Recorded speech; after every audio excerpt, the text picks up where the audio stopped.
শত বাধা উপেক্ষা করে চট্টগ্রামে পৌঁছালেন হেফাজত ইসলামের যুগ্ম মহাসচিব মাওলানা মামুনুল হক। তার হাটহাজারী আগমনকে প্রতিরোধের ঘোষণায় কদিন ধরে টান টান উত্তেজনা বিরাজ করছে পুরো চট্টগ্রাম জুড়েই।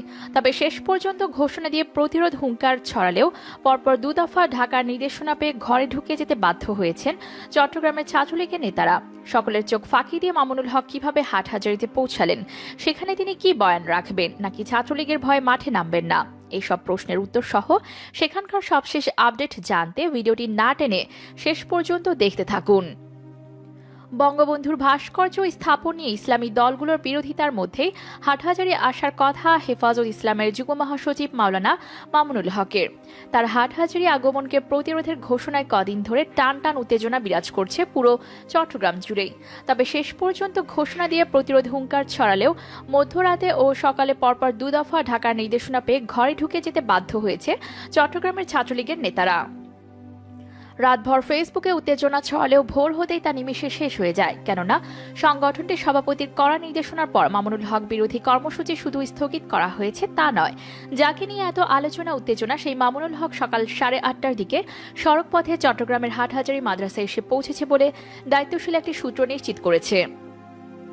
মূলত কোনো ধরনের অপ্রীতিকর ঘটনা এড়াতেই সরকারের প্রভাবশালী একটি গোয়েন্দা সংস্থার পরামর্শে হেফাজত নেতারা মামুনুল হককে সড়কপথে সকাল হাটহাজারী নিয়ে আসেন। তিনি বর্তমানে হাটহাজারী মাদ্রাসায় বিশ্রামে রয়েছেন। অথচ গতকাল বৃহস্পতিবারও চট্টগ্রাম প্রেস ক্লাবের সমাবেশের পাশাপাশি ফেসবুক জুড়ে ব্যাপক প্রতিরোধের ঘোষণা এসেছিল ছাত্রলীগ নেতাদের কাছ থেকে। সম্প্রতি ভাস্কর্য নিয়ে মাওলানা মামুনুল হকের একটি বক্তব্যকে কেন্দ্র করে উত্তপ্ত হয়েছে রাজনৈতিক অঙ্গন।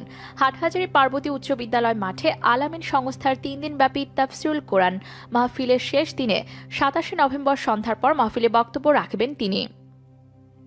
মধ্যরাতে নাম প্রকাশ না করার শর্তে ছাত্রলীগের দায়িত্বশীল ইউনিটের শীর্ষ এক নেতা বলেন, রাত 12টার পর ছাত্রলীগের সভাপতি আমাদের ফোন করে সরকার নির্দেশনায় আছে জানিয়ে মামুনুল হকের বিরুদ্ধে কোনো ধরনের প্রতিরোধমূলক ব্যবস্থা নিতে নিষেধ করেছেন।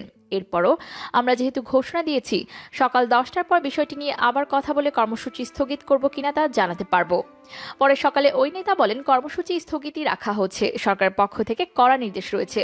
যদিও চট্টগ্রামে মহানগরের নেতারা এই ধরনের কোনো নির্দেশনা আসেনি জানিয়ে সকাল 11টার পর থেকে বিমানবন্দর ও অক্সিজেন মোড়ে অবস্থান নিয়েছেন।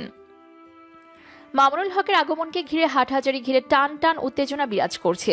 ইতোমধ্যে এ নিয়ে যে কোনো অপ্রীতিকর ঘটনা এড়াতে প্রশাসনের পক্ষ থেকে নেওয়া হয়েছে ব্যাপক প্রস্তুতি। মাহফিলে মামুনুল হক সরকার বিরোধী যেন কোনো বক্তব্য না দেন, সেজন্য প্রশাসনের পক্ষ থেকে মাহফিল পরিচালনা কমিটির সাথে যোগাযোগ অব্যাহত রাখা হয়েছে। এদিকে ভাস্কর্য নিয়ে মামুনুল হক বক্তব্য দেওয়ার পর কঠোর সমালোচনা করেছেন চট্টগ্রাম মহানগর আওয়ামী লীগ ও অঙ্গ সংগঠনের নেতারা। দুপুরের পর চট্টগ্রাম প্রেস ক্লাবের সামনে প্রতিবাদ সমাবেশ করেছেন নগর ছাত্রলীগের নেতারা। সমাবেশ থেকে মামুনুল হককে প্রতিহত করার ঘোষণা দেওয়া হয়। পাশাপাশি হাটহাজারীতে উপজেলা যুবলীগ, ছাত্রলীগ বিভিন্ন স্থানে অবস্থান করবেন বলে ইতিমধ্যে উপজেলা যুবলীগের সাধারণ সম্পাদক নাজমুল হুদা মনি ঘোষণা দিয়েছেন। তবে মাহফিল কর্তৃপক্ষ ও হেফাজত নেতারা বলছেন, মাওলানা মামুনুল হক মাহফিলে উপস্থিত হয়ে সন্ধ্যার পর বক্তব্য রাখবেন। মামুনুল হক মাহফিলে আসবেন এবং মাহফিলে বক্তব্য রাখবেন।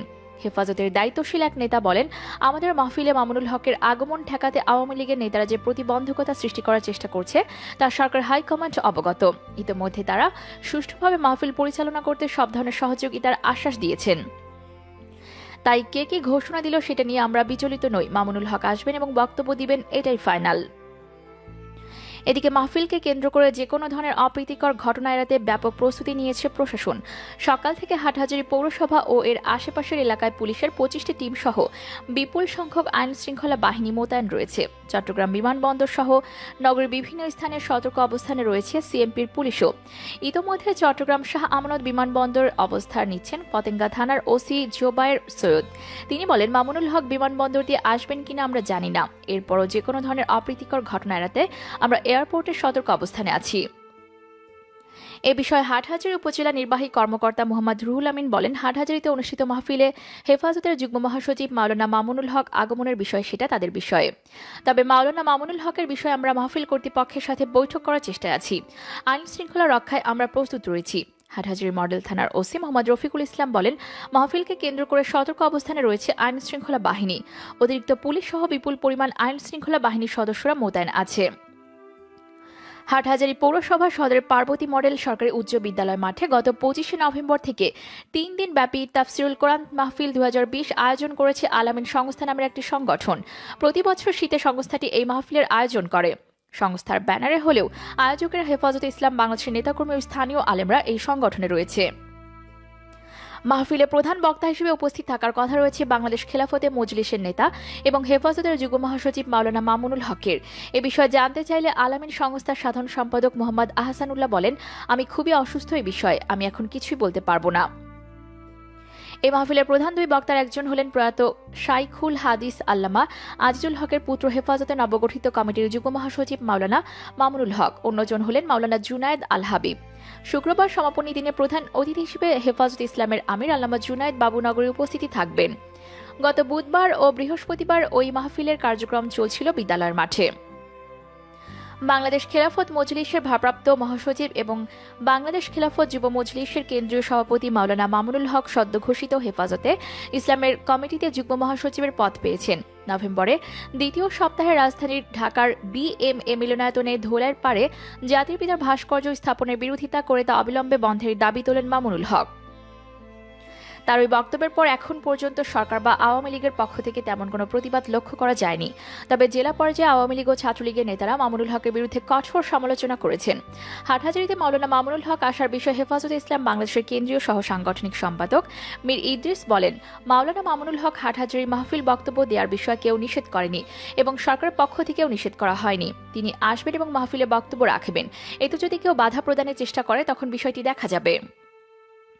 এই তাফসিরুল কোরআন মাহফিলের দ্বিতীয় দিনে প্রধান অতিথির বক্তব্যে হেফাজতে ইসলাম বাংলাদেশের প্রধান উপদেষ্টা ফটিকছড়ি বাবুনগর মাদ্রাসার মহাপরিচালক আল্লামা মুহিবুল্লাহ বাবুনগরী বলেন, বাংলাদেশের সিংহভাগ মুসলমানের বসবাস। এদেশের মানুষ খুবই ধর্মপ্রাণ। দেশের জনগণ ইসলামী জীবনবিধান মেনে জীবনযাপন করতে চায়, কিন্তু এদেশের কিছু নাস্তিক, মুরতাদ ও বাম রামদের এসব সহ্য হয় না। তাই বিভিন্ন সময় বিভিন্নভাবে তারা ইসলাম মুসলমানদের নিয়ে ষড়যন্ত্রে লেগে থাকে। সুযোগ পেলে ইসলাম ও দেশবিরোধী কর্মকাণ্ডে মেতে ওঠে, কিন্তু আমরা বেঁচে থাকতে ইসলাম বিরোধী কোনো ধরনের ষড়যন্ত্র কর্মকাণ্ড মেনে নিব না। তিনি আরও বলেন, বাংলাদেশের সিংহভাগ মুসলমানের বসবাস। এদেশের মানুষ খুবই ধর্মপ্রাণ। দেশের জনগণ ইসলামী জীবনবিধান মেনে জীবনযাপন করতে চায়, কিন্তু এদেশের কিছু নাস্তিক, মুরতাদ ও বামরামদের এসব সহ্য হয় না। তাই বিভিন্ন সময় বিভিন্নভাবে তারা ইসলাম মুসলমানদের নিয়ে ষড়যন্ত্রে লেগে থাকে। সুযোগ পেলে ইসলাম ও দেশবিরোধী কর্মকাণ্ডে মেতে ওঠে, কিন্তু আমরা বেঁচে থাকতে ইসলাম বিরোধী কোনো ধরনের ষড়যন্ত্র কর্মকাণ্ড মেনে নিব না। চট্টগ্রামের আপসহীন শীর্ষ আলেম আল্লামা মুহিবুল্লাহ বাবুনগরী আরও বলেন, আমাদের আন্দোলন রাষ্ট্রের বিরুদ্ধে না, বরং সরকারের ইসলাম বিরোধী কর্মকাণ্ডের বিরুদ্ধে। কাউকে ক্ষমতায় বসানো উঠানো আমাদের কাজ নয়। তবে আমাদের স্পষ্ট বার্তা হলো, দেশ যারাই পরিচালনা করুক না কেন তাতে সমস্যা নেই, কিন্তু ইসলাম বিরোধী কার্যক্রম বিন্দুমাত্র সহ্য করা হবে না। প্রিয় দর্শক, ছাত্রলীগ, যুবলীগ সহ নেতা পেতারা এদেশের আলেম সমাজকে নিয়ে যেভাবে উঠে পড়ে লেগেছে, তাদের নিয়ে যাচ্ছে তাই মন্তব্য করছে। এসব নেতা পেতাদের বিরুদ্ধে গোটা দেশবাসী রুখে দাঁড়াবার সময় কি এখনো হয়নি? ইসলামের এমন ক্রান্তিকালে আমাদের করণীয় কি হতে পারে? কমেন্ট করে জানিয়ে দিন এ নিয়ে আপনার মন্তব্য। আর ভিডিওটিতে অবশ্যই একটি লাইক দিন ও যত বেশি সম্ভব শেয়ার করুন। দেশ বিদেশের সবশেষ সকল খবরাখবর সবার আগে জানতে আমাদের চ্যানেলটি সাবস্ক্রাইব করে আমাদের সঙ্গেই যুক্ত থাকুন। ধন্যবাদ এতক্ষণ সংবাদ শোনার জন্য।